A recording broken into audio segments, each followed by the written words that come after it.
Good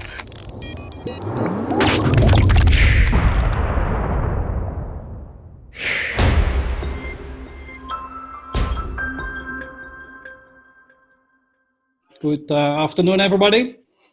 So, a very warm welcome, Miao Song. How are you today? I'm doing very well, thank you. Good afternoon, everybody. It's a pleasure to be here today, virtually. Yes, thank you, Miao, and very warm welcome, Lourens.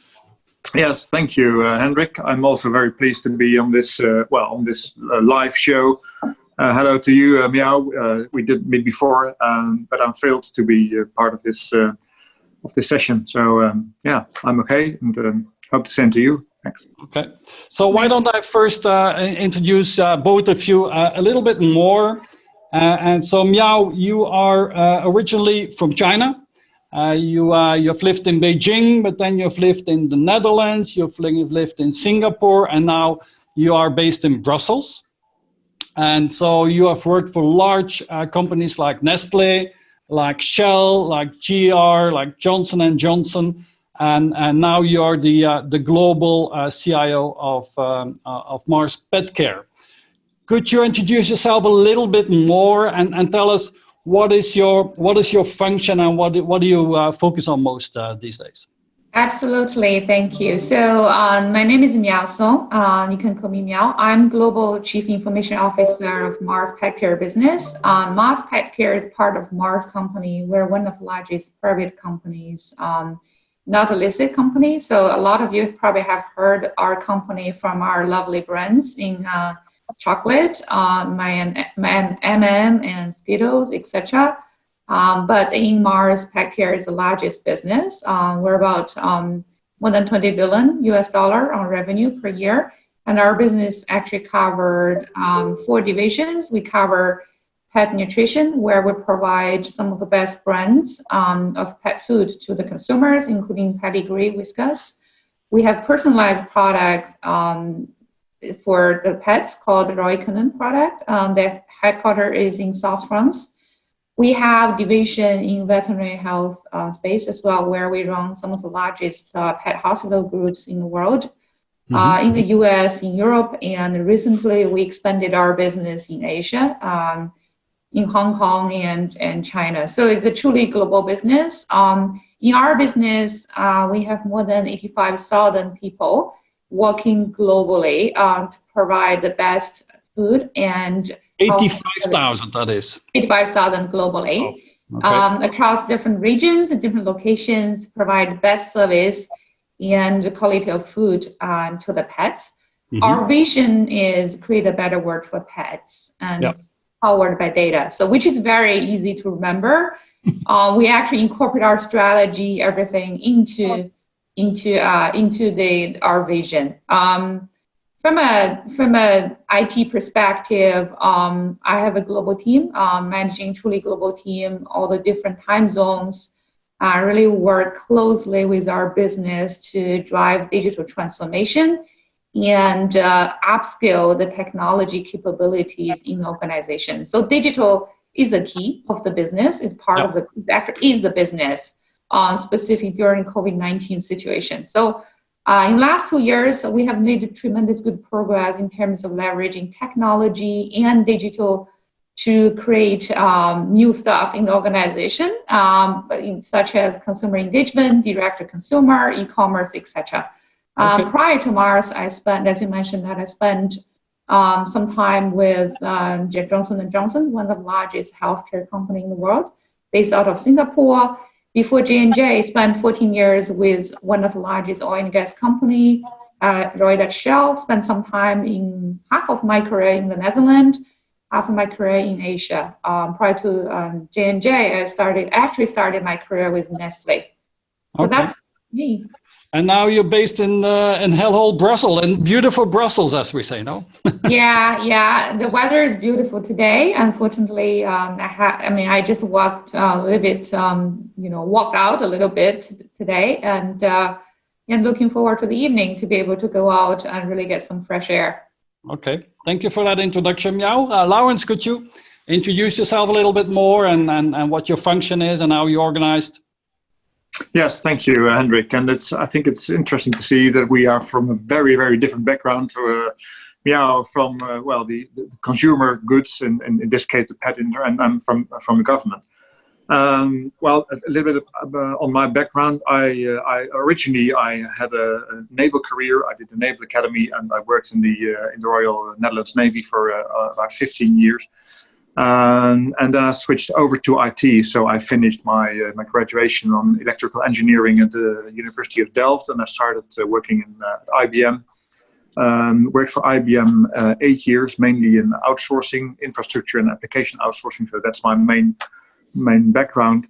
I continued that career with Accenture and then Logica, and then I moved to my first CIO role at the Port of Rotterdam exactly 10 years ago, which was also in the middle of the crisis, but then we had the financial crisis, the banking crisis. So it's and it was very interesting because it was IT in an organization with a core business which is not IT. So it was for me, as an IT function originating from IT companies, a big shift into an organization with a completely different focus, being the biggest port in Europe, and very much connection to Shanghai and other ports in China and Asia. And I brought in the concept of working much more from a data perspective, also with all the logistic change, which are very important in shipping. And there was quite a difference, and I generated an IT strategy with my department, and we started with outsourcing some of the IT. So it was very interesting in a rather small but political organization. Then I moved on to become the CIO of the Prison Services in the Netherlands, which is also a very interesting organization with a very diverse landscape, with a big internal IT supplier.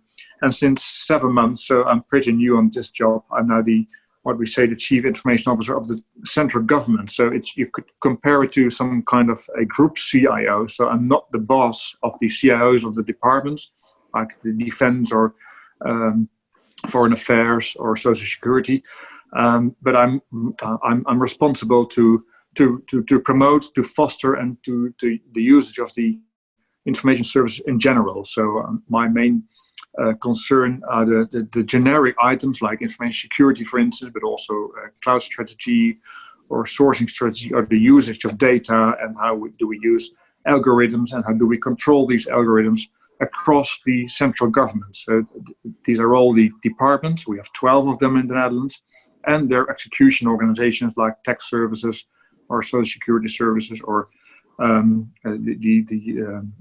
DUO, which is the information, the financial services system for the education. So all the schools and universities, but also the students in the Netherlands.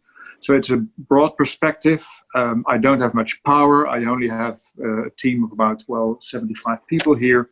We create policies, we promulgate them, we define frameworks, we look after them, and we make sure that the reports that go into the parliament for what we are doing in a broad perspective on IT are well prepared and presented to the parliament. And my minister, so I have now a state secretary responsible for this. He is responsible for the political side of this agenda. So and the complete Dutch central government organizations in total is about 130,000 people, and you have the total IT budget is, what is it, 5-6 billion or something like that? I think it's at least that. That's, to be honest, we don't know exactly how the IT budget is, because it's difficult in definition, and we have all kinds of this, but it is roughly that, we know at least that we pay out the salary of 130,000 civil servants, which is both military, police, prison services, and all kind of people who are working in the policy departments, mainly in The Hague, but also on other locations. Yeah, that's right. Okay. Thank you for that introduction. And then I suggest that we first go to Miao, to your story of how this Corona crisis started in your organization. But before we do that, I suggest that we launch our first question in the chat. And so this crisis brings a lot of negative things to us. I mean, it's economic crisis, people are dying, it's a lockdown and so on and so on, but there must be some positive things in this as well. So my question to the participants is, what is the most positive thing for you that has come out of this crisis? What is the most positive thing that has come out of this crisis for you? So please debate that in the chat. And so Miao, could you give us a little bit your perspective? I mean, you are also responsible for the Chinese operation. That's where this crisis has hit first. So what is a little bit the history of the last couple of months of this crisis in your organization?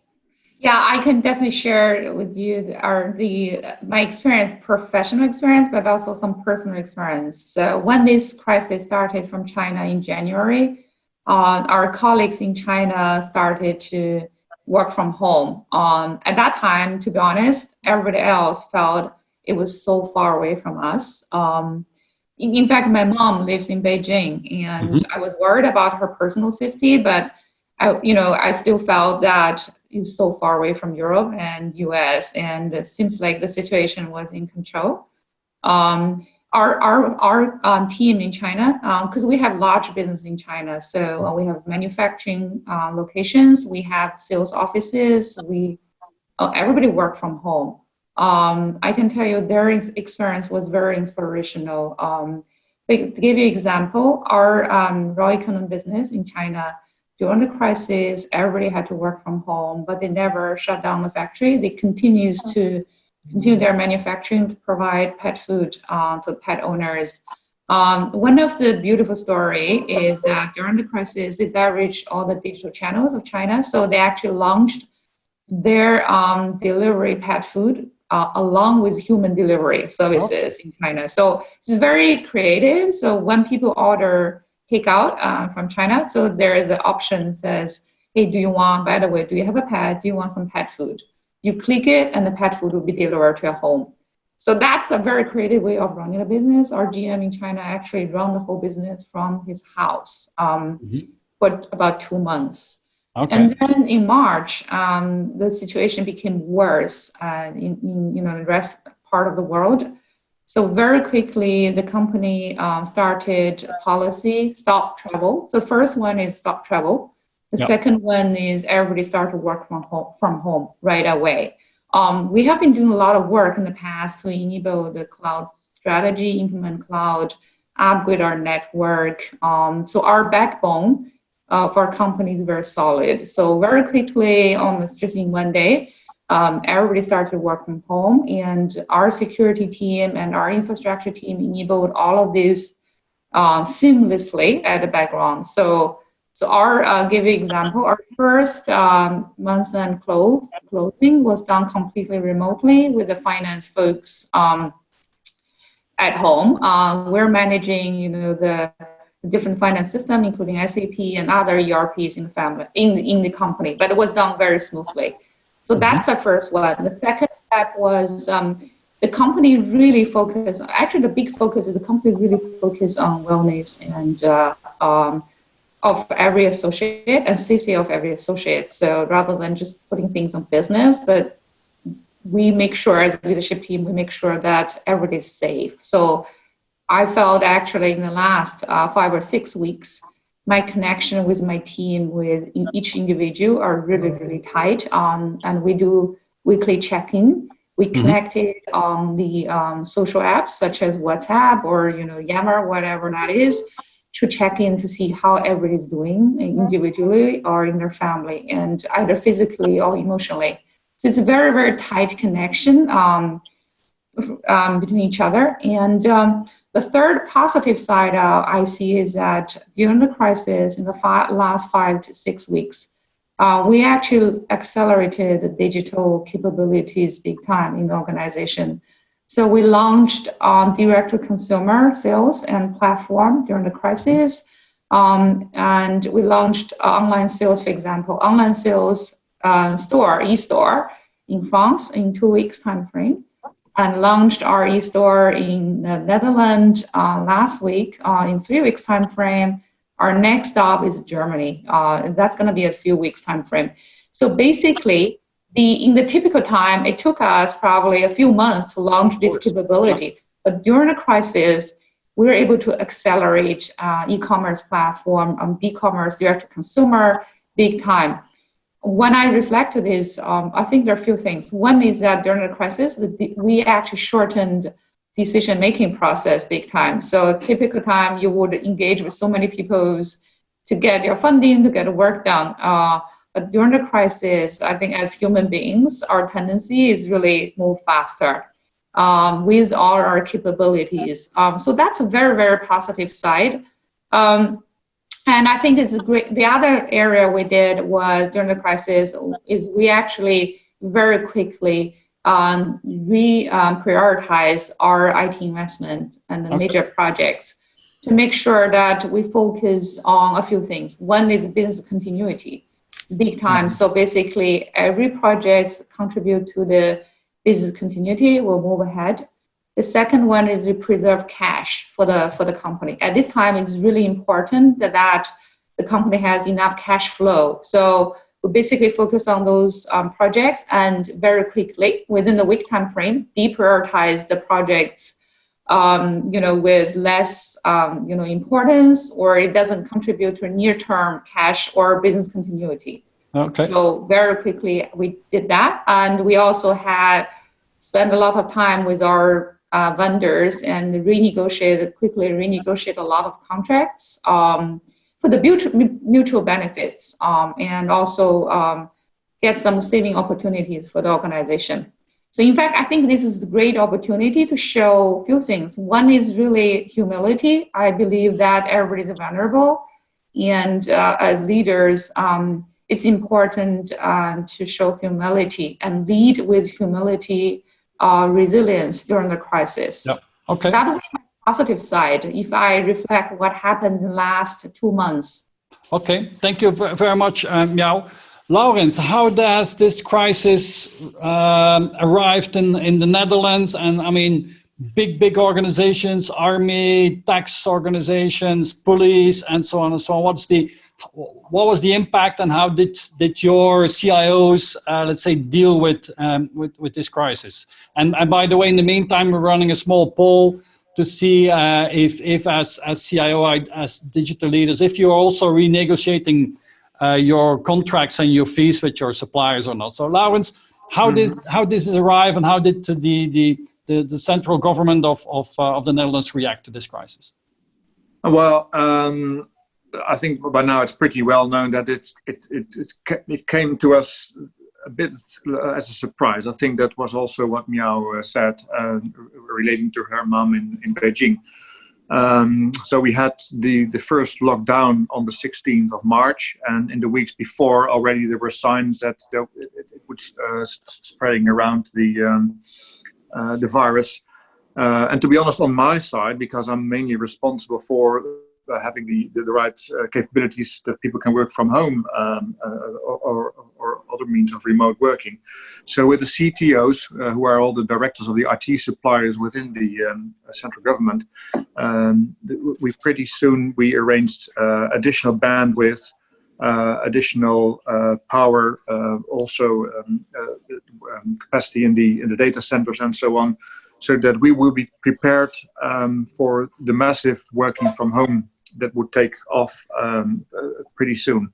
So from a technical perspective, I think we were just in time, well prepared. But from an organizational perspective, it came to many people still as a surprise. So in the early weeks after the 16th of March, when we had this general statement from the government that we were forced to work from home, that all restaurants and many shops and so on were closed. So we had what we call the intelligent or the smart lockdown. This was in fact a Dutch approach, where we had a lot of criticism from other countries because we were perceived as being reluctant and not aggressive enough to really have a strict lockdown. But yeah, I think that the general policy from the Ministry of Health was to have what we would say, to flatten the curve, so to have a controlled entry of people into the special care of the hospital, so that the capacity in the health care would cope with all the people getting infected and getting ill. And if I look back now because we are 5 weeks now into this intelligent lockdown, we can see that it pretty well managed. We hope we had the peak in the past week, so that we managed to double the capacity of the intensive care of the hospitals in the Netherlands. And they managed to cope. There's a lot of pressure, and they get a lot of acclaim, of course, not only by our Prime Minister, but also in the press, and it's on the news continuously. But they managed to keep it this way. And if we have had this peak, and well, we had a bit of a relaxation yesterday on some of the measurements, like the basic schools, so the younger pupils, they can go to school after the holiday, because we have now 2 weeks holiday in the Netherlands. Then it would be then they would be right that this intelligent lockdown has fulfilled its purpose. Let's hope so. But it's still, of course. Well, there are many cases. People die. We are still, if you look at the numbers in the top 5 or top 6 of the countries where it's really bad. Of course, Spain, US, Italy, we all know them, and also Belgium, of course, are not in a very good shape. So we are still in the crisis mode. And if you look at the effects, we were in a crisis structure for, well, I think since 5 weeks. We managed to roll out in 2 weeks' time a central facility for web conferencing across the central government. So 110,000 civil servants can now use this facility, and they can cooperate not only in their own organization, but also across departments and organizations. So that works very well. If you look at the Social Security, they have a lot of extra demand, because we have these regulations to save the economy, so to say. So also small and medium businesses, they can use this whole package of measurements that has been introduced by the Ministry of Finance, but it has to be executed by tax services, by Social Security services. So they have a lot of demand of extra work. 80% of the people can work from home. We don't have we have some special functions that can't be executed from home. Of course, defense, they work also in barracks. They work outside, so they have less facilities, but also less of demand of facilities. The same is for police services or inspection, like food inspection services. They need to go abroad. So in general, so far so good. If you look at the sickness level, that they are much less than we expected. If you look at some productivity numbers, like the dossier organizations like tax services and educational finance services, the productivity has in fact increased instead of the situation before Corona. Mm-hmm. So it is a mixed. It's a mixed view. And if you look at where you ask for what are the positive effects, well, if you ask me, we show now that we can do a lot more from home than we expected before. We have no traffic jams at all in the past 5 weeks. So the air pollution, this NOx problem we have in the Netherlands, because we are very dense populated. So we have a ban on the maximum speed. It has decreased from 130 to 100. Because of the farmers, but also the industry, we have less air pollution. We are more productive. So we have the good focus now that we can have a lot of work done remotely. So the pressure on traffic, but also the traffic on public transportation is much less.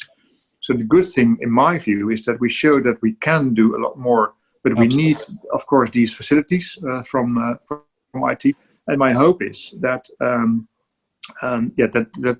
this will lead to a new normal. In fact, that we use more of these facilities which are already available, and that we have the benefits of less commuting, less pressure on traffic. And one of the advantages also is we have a lot of programs running already, but they have a new impetus now by a program on refurbished laptops and IT equipment, for instance.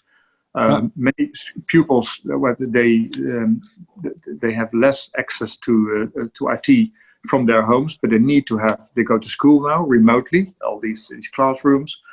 So we have a huge program so that all ICT equipment which is refurbished can be redistributed, so that also people from poorer families can follow their lessons and go to school in a remote way.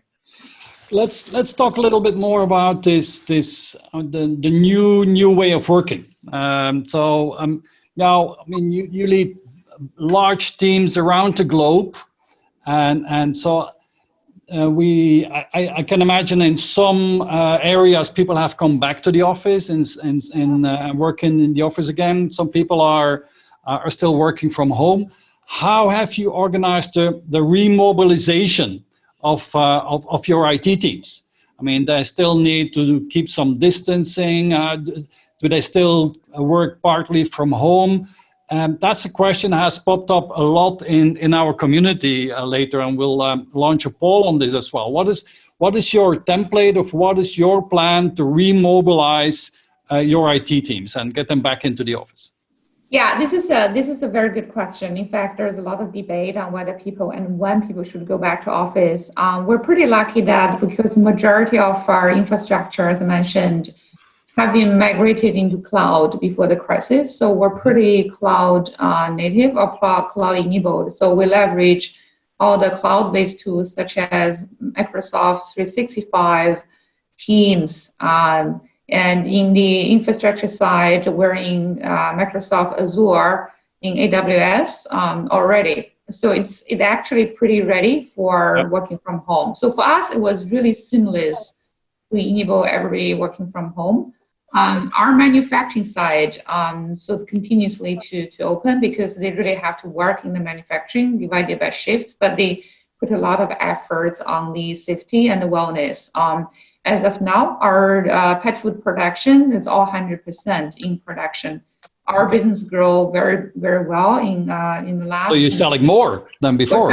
We're selling more than before at the moment, which is very positive news. On the remote working side, so we actually leverage some of the technologies, for example, Zscaler, to really actually release the load of VPN, because not everybody has to go on VPN to access your day-to-day work. You directly go to cloud, for example, 365. You don't need to go on VPN. So therefore, your network traffic has been released. And we educate a lot of people because they didn't know they went to VPN in the beginning, but we launched a lot of communication to ensure the transition happened smoothly. And from my team perspective, everybody's working from home. So, and we were able to launch a lot of projects remotely, really went live, a lot of projects, as I mentioned, in the last 5 weeks, which is a big success.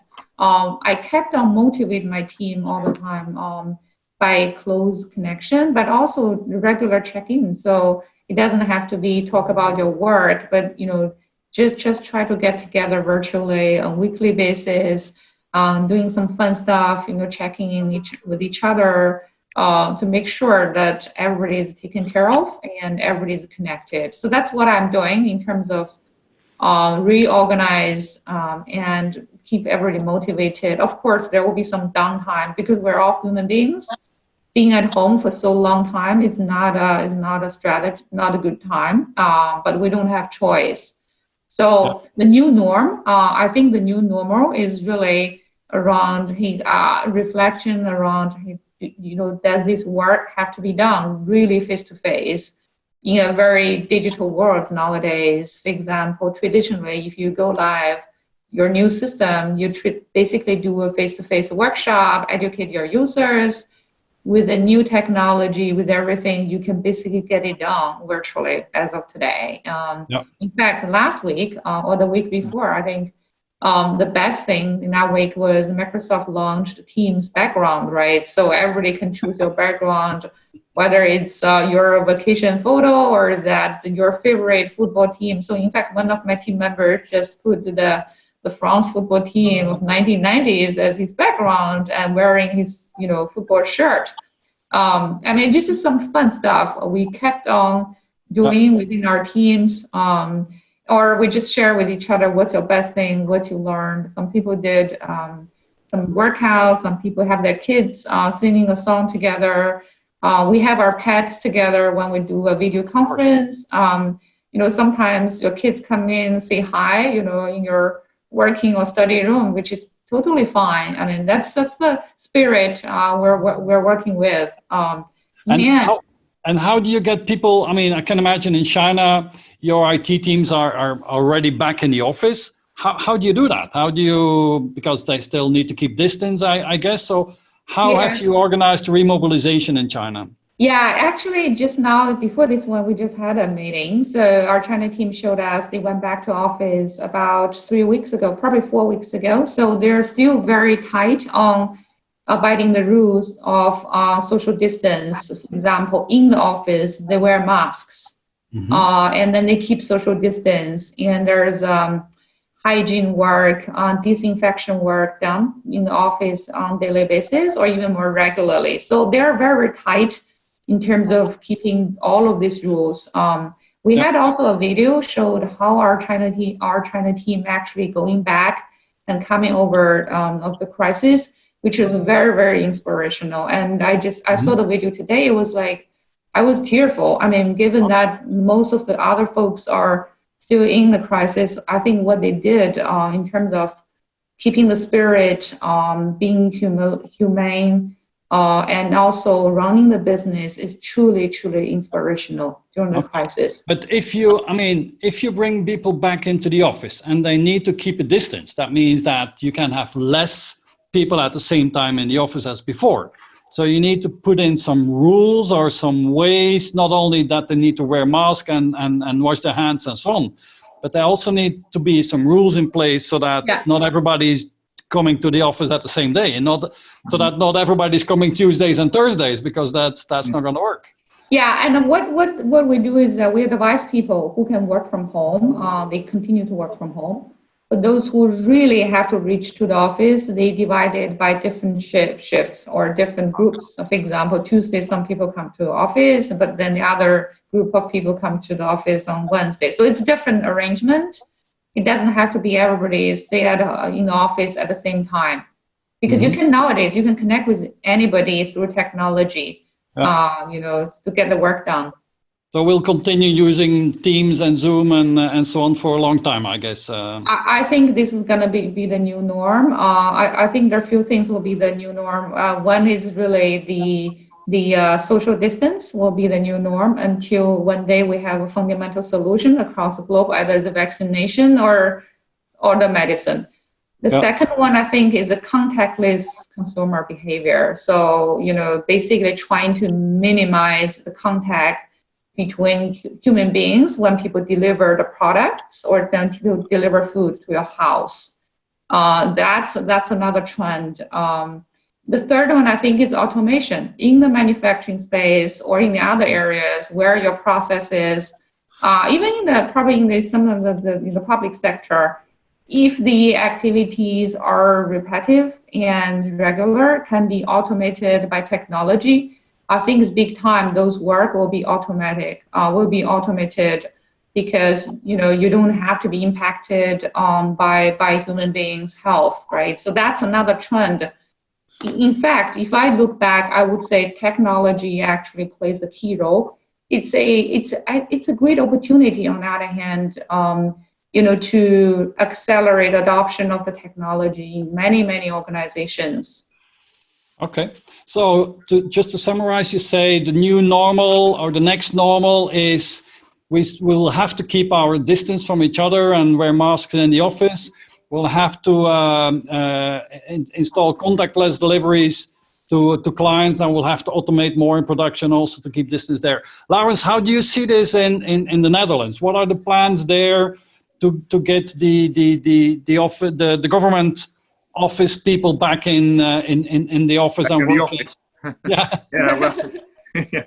Well, I think it's really interesting what's happening now, because we know that there will be and there already presumably is an economic crisis. So I behind what's coming after this corona, and we need to recover. So my fear is that there will be austerity plans and that we have budget cuttings and everything also within government, whereas I see there is an opportunity now to accelerate on this digital agenda. So currently we're working on a plan which has 5 aspects. First is the continuity of the ICT, because we need to make sure and force it for the longer term.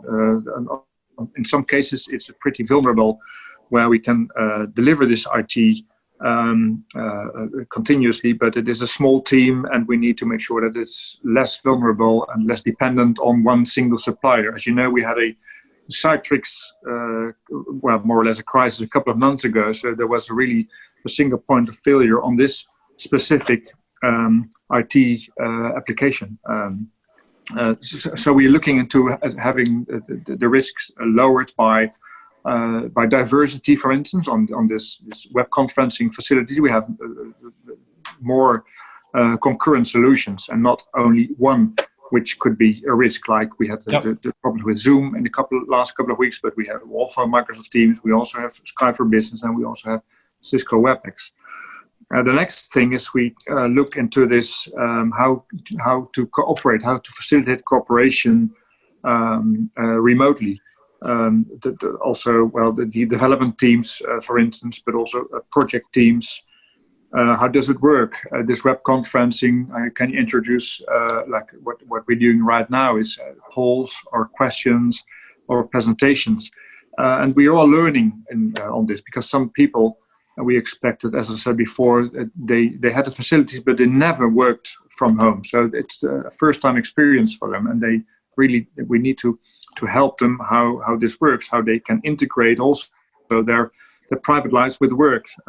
Some people, they work almost continuously, so they will drop out after a few weeks, because you can't do that. You can't work from 7 in the morning until 11 in the evening. Information security and privacy are very, very important now. We have an awareness campaign. We keep on communicating on this, but also how to facilitate the information gathering, not only on this crisis. We consider it now as a hotspot, so we have a whole organization on everything which is being produced around the corona crisis, because we will have investigations in the coming years. The Parliament will have investigations. We will have huge investigations from diverse inspections and so on what happened. What kind of decision making was there within the government? Where was it based on, and so on and so on. So it's the same like we had with the MH17, the crash in Ukraine, but also with the Ministry of Defense, the army, which was present in Iraq war. So we will have investigation, which we need to cover and to grasp all the information that's being produced, so that it can be accessed also in the coming years, but also maybe after 10 years or even later on what happened. That's interesting. And the last one is, in fact, what do we do when we are going back into the office? Yeah. And for instance, we have a strategy on the buildings. We have about 200 offices in the Netherlands, central government offices, like all the organizations. And there was a master plan for the next years on what we are going to do. And in fact, we needed more office space, as you can expect. So now we are reconsidering this, and this is in fact what we need. We have a factor 0.7 workspace per employee. That's more or less the norm in the Netherlands. Now we find out that we can do with much less office space. So maybe we can lower this, and we can get rid of some of these offices and sell them or give them a different usage. And that can lead to investments in the IT, so that we will enable going back into the office. We're looking into the bottlenecks, and the bottlenecks right now are, you can imagine the elevators, because if you use the elevators, and we have some of the offices which are 20 or 30 storage high, then you will get queues in front of the elevators, because only 2 people at the same time can go into the elevator, where it used to be 20. And another bottleneck is the public transportation, because within central government, we are one of the big users of public transportation because we promoted it all the time. We don't have lease cars and so on. So there will be a mixture of people who want to go into the office by car. Well, then you have the parking lots, which is a bottleneck, and the others will be use public transportation. And right now, it's only the people in vital functions that can use public transportations. So the rest of the people are all forced to work from home. But there will be some balance, not only because we need to go to work, but also the social side of it. As you can see, apart from all the facilities, for many people, it puts a lot of pressure on their families. I have employees with small children, where both partners are working from home. It's a whole of a organization to take care of the children in combination with your work to be productive. Sometimes they work in the same space and they have both a conference call at the same time. Yeah. So all these things need to fit into a new normal where we will massively enable working from home, but also facilitate coming into the office because we need the social side of the contact. But also, like I'm in committees for new jobs. So in getting new people in, and sometimes you can do some part of the interviews remotely, but also sometimes you really want to see people. So it will be a whole organization. I think everyone needs to. There will be some regulations, as you say, Hendrik. But also you need to work it out for your own department, for your own office, what is possible and what is not, to spread the people around the workspaces which are available, to avoid queues. But I think we will learn it and we will experience it in the coming months, because this will take much longer than only.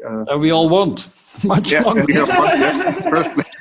And can you imagine, because in Asia, people are used to wearing face masks already for many, many years.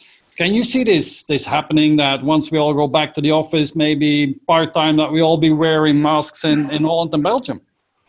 I doubt. I think if it will be really encouraged by the government, and there is a debate in that because there is a shortage for some months in a row about these PPE, this protection. So we focus it on the hospitals and on the caretakers. But maybe in public transport, I think that could be the new normal. That at least there is some protection. But in the office now, I think social distancing will be the norm. But even then, social distancing might be not enough. If you look at the media on how these particles can stay in rooms where there is no fresh air. Fresh air is the best one because that will move the particles away. And if you are even having a distance of 2 meters with some people and you stay in a room for some time, then you have a risk of being infected. So and we have a lot of discussion now in the Netherlands about this app, this Corona app. You probably know. And it's very transparent. We had an appathon in the last weekend, so there was much media coverage on this. Big debate. Much debate. Well, in my limited view, 60 people are working on creating a possible app, and 6,000 people are watching and are asking questions and are being very critical, and including the parliament and including president. Of course, it's very good, but we are very open and transparent. But it might be that the debate will kill any possible app before it can be tested in the first. We just ran a small poll during your explanation. If the Corona apps, they will be launched in different countries, and every country will. Can you imagine, have their own separate app probably, and then will not work together easily over the border. So as will you require your IT staff to? Will it be mandatory for your staff to use these apps before they can come into the office? And we had a small majority of people saying no, we will not. It will not be mandatory for our teams. Now, Luc, if you could maybe join the panel discussion here and share some of the questions that we had from in the chat. What is it that the participants wants to know from our panelists? One of the interesting questions that I picked up from the audience was on the style of management of your direct reports, of your team leaders. Do you believe, as a CIO, that good managers in the office are also good managers for remote work, or does it take a different type of person or a different skill set for that? Yeah, so I think the fundamental thing is, as a leader, I would call it a few things. One is humility, agility, and resilience during the crisis. That makes a leader a true leader. So regardless of whether he's a good office manager or he can manage people remotely, but I think care is the most important thing.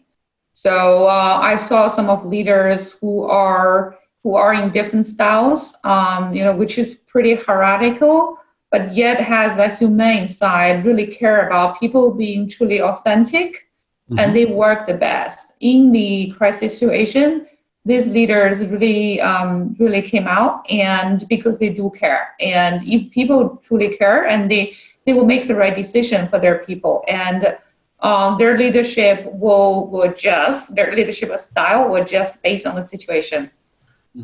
Lourens, how do you see that? I mean, you have a view on 20 plus different CIOs in large organizations there. What style works best in these days in the Netherlands?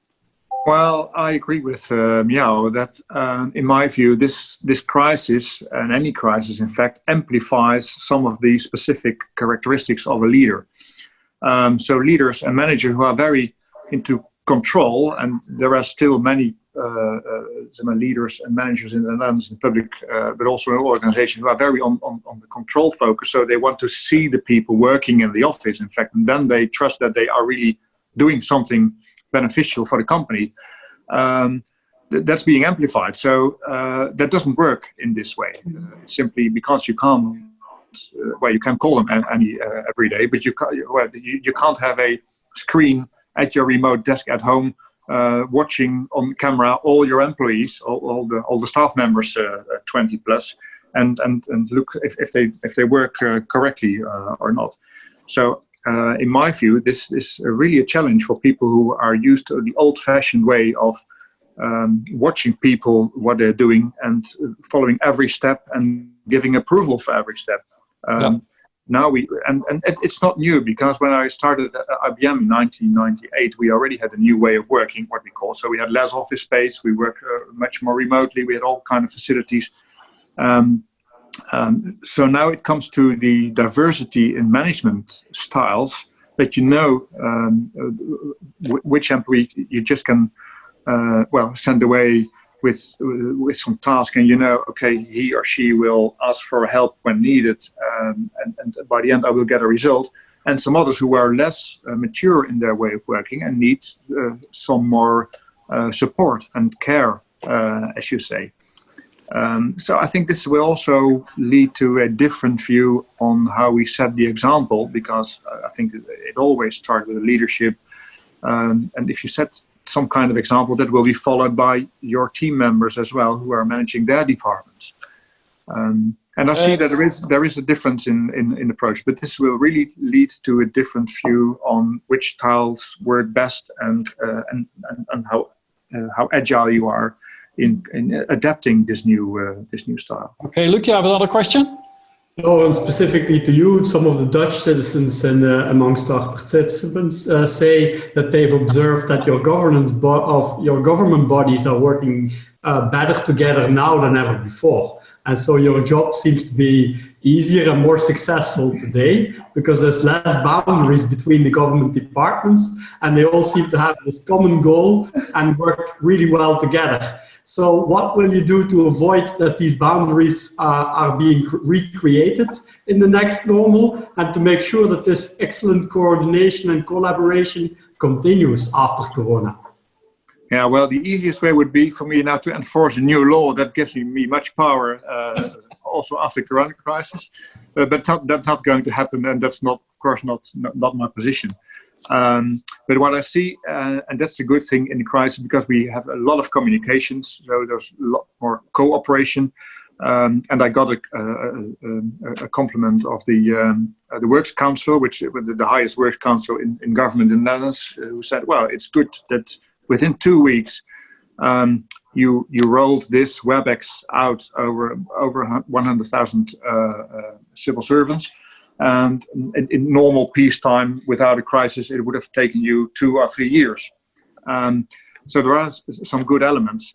But I think the biggest lesson learned from me is that, and we will evaluate all kinds of steps we've taken, is that we take the good things out of this crisis. And in my view, it is very much to a situational style of leadership, that in case of things where we really need to cooperate, I can use some power or enforce some things, and I'm not on my own. We also have the National Cybersecurity Center, for instance, having a role in this. And on other topics, at least we know from each other where the issues and differences are, because there is much diversity in the tasks and also in regulations.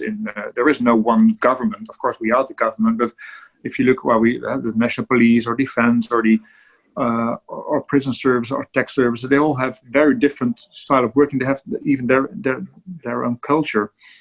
So that we have a much more better understanding of these differences in culture, so that we know where we really can cooperate and which areas we need to have more freedom in making their own decisions, IT-wise. But I think there will be, like cloud. Hey, you mentioned Miao. You have much applications and you're a big user of cloud services. I'm very in favor of using much more cloud services. So this can be another encouragement to use much more cloud services after Corona, where we have now some very fragile applications we are very dependent on, but we have only small teams working on it and they work their ass off. But in case they drop out or they become ill, then we have a problem in continuing our service. Let's discuss. We've got 5 minutes left in this web conference. We're launching a new question in the chat. Which new or extra initiatives or investments are you implementing today? What is the new things? Where are you spending new or extra money on? And maybe Miao, you can also elaborate a bit on this.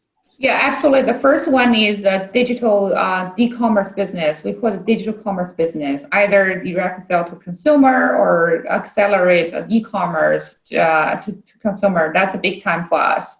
And as I mentioned earlier, we were able to launch some of the new go live in weeks time frame. So that's what we invest in more. The second one is really the demand forecasting, the sensing the demand from the consumer, because at the crisis, consumer actually, and the customers most of them are stocking up on their inventories, which is abnormal for a lot of organizations. So we actually invest and focus on better predict and forecasting the consumer behaviors and translate it into the demand and supply in our organization.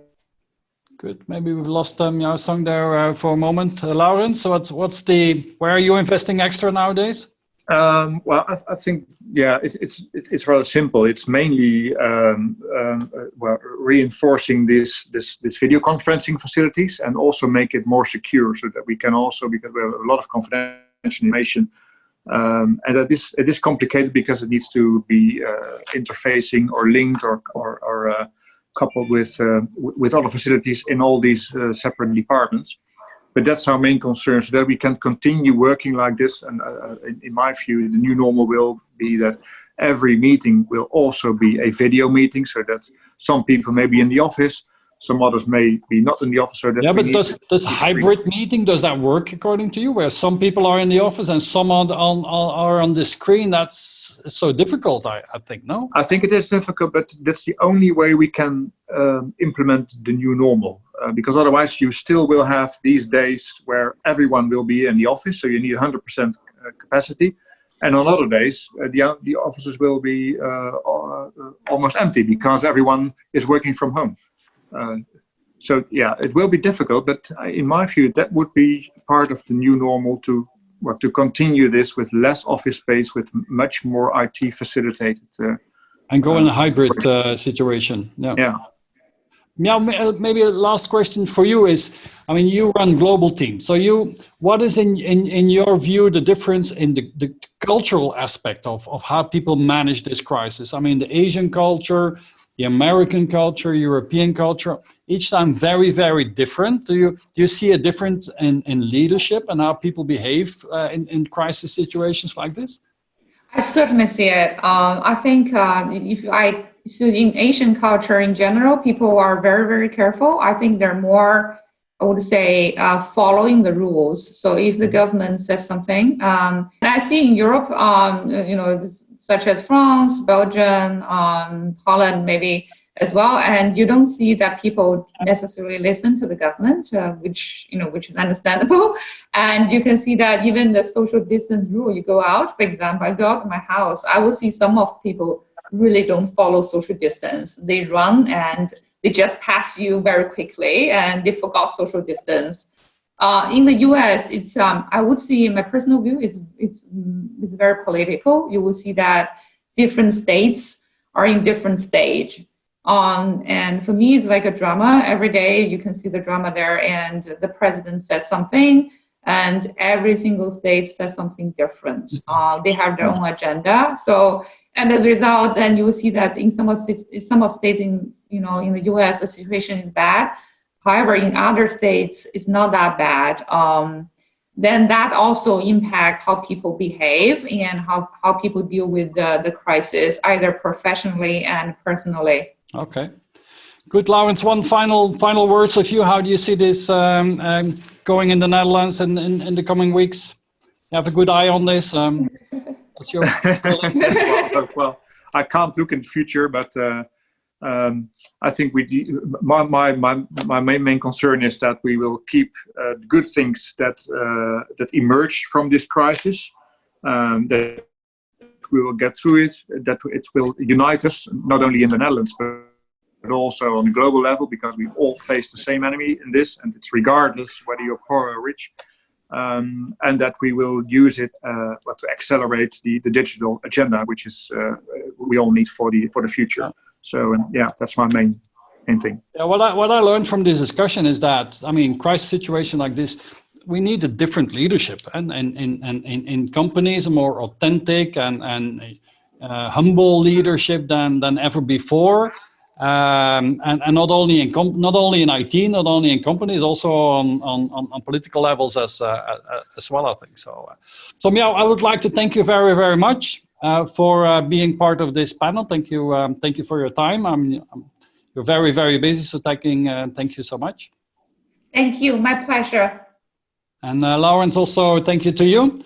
So it was a pleasure having you live from Den Haag. So hope to see you soon again. Yes, thank you. My pleasure too. Thank you, and take care. Take care. And so with that, I've got a couple of last announcements.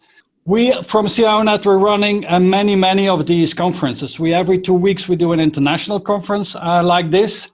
We even have a regional conference, a Spanish conference going on at the same moment as this one in English, but also in Italy, in Poland, in the Netherlands, and all of the Australia, in South America. All our CIONET countries are active and running virtual meetings, virtual conferences. So I invite all of you to participate in that. We see each other again in 2 weeks.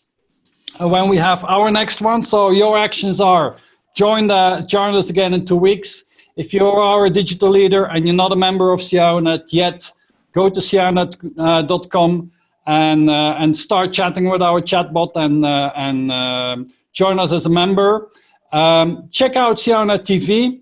We've done a lot of very, very interesting leadership deep dive interviews with top CIOs around the world. And please also follow us on LinkedIn because there's lots of activities there as well. So thank you again, Lourens Visser. Thank you again, Miao Song, for being with us today and for spending the time. Thank you to all the participants for being live with us here. And thank you for the team for making this possible. And with that, I'd like to say goodbye. and we'll just finish with this small video. See you soon again. Bye-bye for now. For the last 15 years, I've been on a quest to discover the DNA of the most successful digital leaders in the world. What makes them tick, what's in their minds and in their hearts.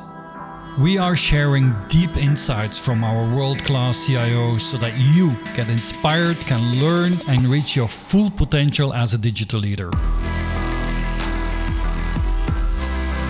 If you are an ambitious technology executive, then I invite you to join CIONET. Join our community so that you too can realize your ambition.